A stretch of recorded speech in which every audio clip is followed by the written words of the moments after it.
Well, if there's no doubt Groupon can keep up its success, well, a lot of people are doubting it, especially with the big name competition out there. But we want to find out what the boy genius thinks, and we're going to ask him next. We've got two big tech stories for you today, and Jonathan Geller from BGR.com is here to weigh on both of them.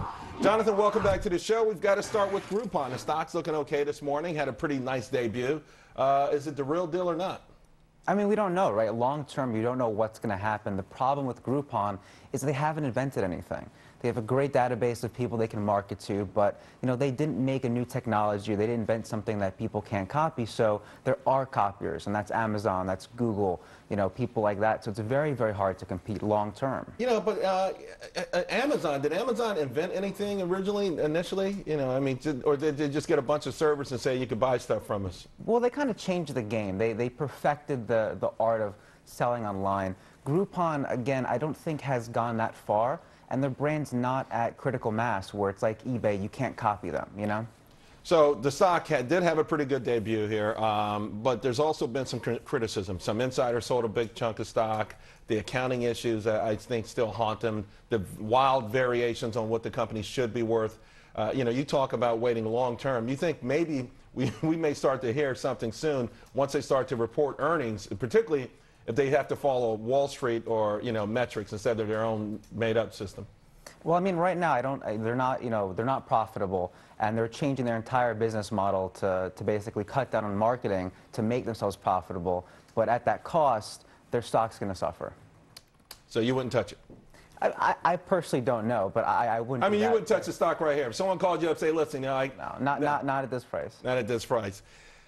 Why are there people who think they're going to be able to make money on this? I mean, the two key players, they've essentially cashed out, have they not? Right. Yeah. Yeah, I believe so. I mean, again, long term, we don't know. It's about flipping that back to cutting down on marketing. But again, they have to sell to these merchants every day. I mean, they're outselling. That's their whole business model. That's a really tough business model. It's a tough business model, but I have a girlfriend whose business was nearly destroyed by Groupon because they took out huge profit margins for people in her category. There are some people out there who will be applauding the fact that this company is not doing well. Well, I tell you what, though, that's called creative destruction. All right, talking about creative destruction, let's talk about Barnes & Nobles, all right? Because 5 years ago, it was the #1 company, in its category. Now it's really clinging by its fingernails. They've got a new NOOK, a new tablet debuting today. I mean, is this the answer? I mean, it's going right up against Amazon. It's supposed to be called a NOOK tablet. It's 2 times better than the NOOK Color, which came out last year.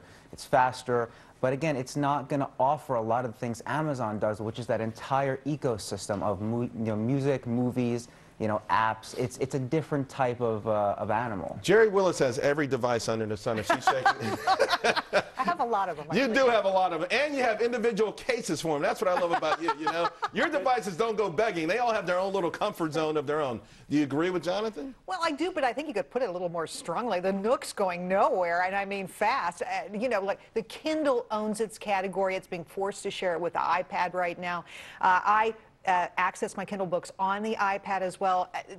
Why do you need another player in this category? I have no idea. And it's also $50 more than the Amazon Kindle Fire. That's the rumored price. So it's more expensive as well. I'm on their webpage right now. What are they trying to become? Because they're now selling electronics. They're selling, obviously, the DVDs, but toys and games. Are they trying to morph into some kind of Amazon.com?